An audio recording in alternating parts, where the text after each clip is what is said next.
of the ancient Luciferian Illuminati, who serve the Antichrist, is a global network of witch covens, black magicians, and Freemasons. They hold rituals right in the heart of the British Parliament and Washington, D.C. The Illuminati have designed the United States as the headquarters for their barbarous plan to bring about the apocalyptic prophecies of the Antichrist.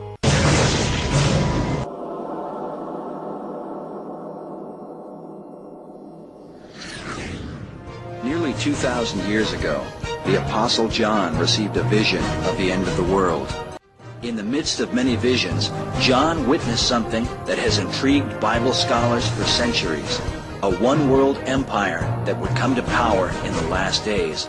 An empire ultimately ruled by one man. It's time to wake up. The last thing the men behind the curtain want is a conscious, informed public. They seek to keep you in a distracted, naive bubble. And they are doing a damn good job of it.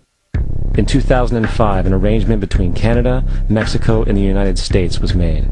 This arrangement, unannounced to the public, unregulated by Congress, merges the United States, Mexico, and Canada into one entity, erasing all borders.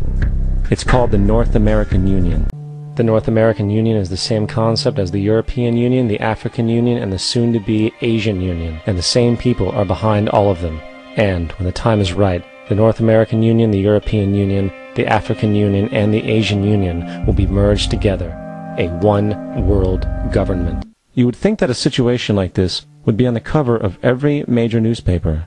That is until you realize that the people who are behind this movement are the same people behind the mainstream media, and you are not told what you're not supposed to know. This is Aaron Russo, a filmmaker and former politician.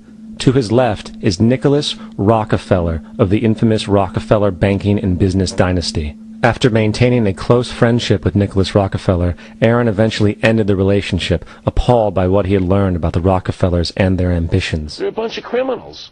They're a bunch of criminals. They've taken over our government. He who makes the money makes the rules. And because these guys make the money, it's the old golden rule.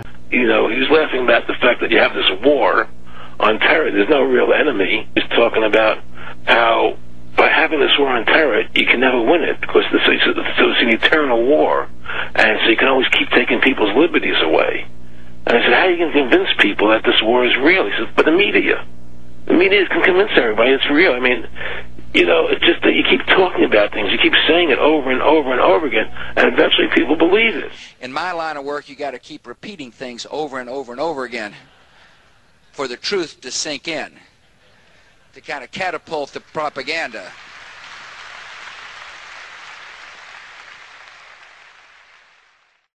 I would say, what are you doing this for? What's the point of this thing? You have all the money in the world you ever want. You have all the power. I said, you know, you're hurting people. It's not a good thing. And he would say, what do you care about the people for? Take care of yourself and you take care of your family. And then I said to him, what are the ultimate goals here? He said, the ultimate goal is to get everybody in this world chipped with the RFID chip and have all money be on those chips and everything on those chips. And if anybody wants to protest what we do or violate what we want, we just turn off their chip. That's right, microchipped.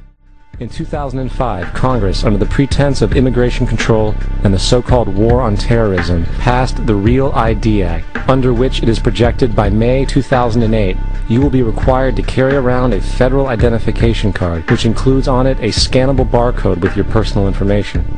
However, this barcode is only an intermediary step before the card is equipped with a VeriChip RFID tracking module, which will use radio frequencies to track your every move on the planet. If this sounds foreign to you, please note that the RFID tracking chip is already in all new American passports. And the final step is the implanted chip, which many people have already been manipulated into accepting under different pretenses.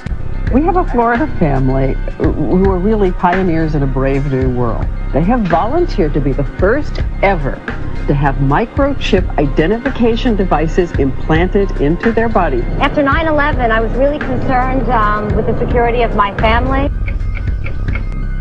In the end, everybody will be locked into a monitored, control grid where every single action you perform is documented. And if you get out of line, they can just turn off your chip, for at that point in time, every single aspect of society will revolve around interactions with the chips. This is the picture that is painted for the future if you open your eyes to see it. A centralized one-world economy where everyone's moves and everyone's transactions are tracked and monitored, all rights removed.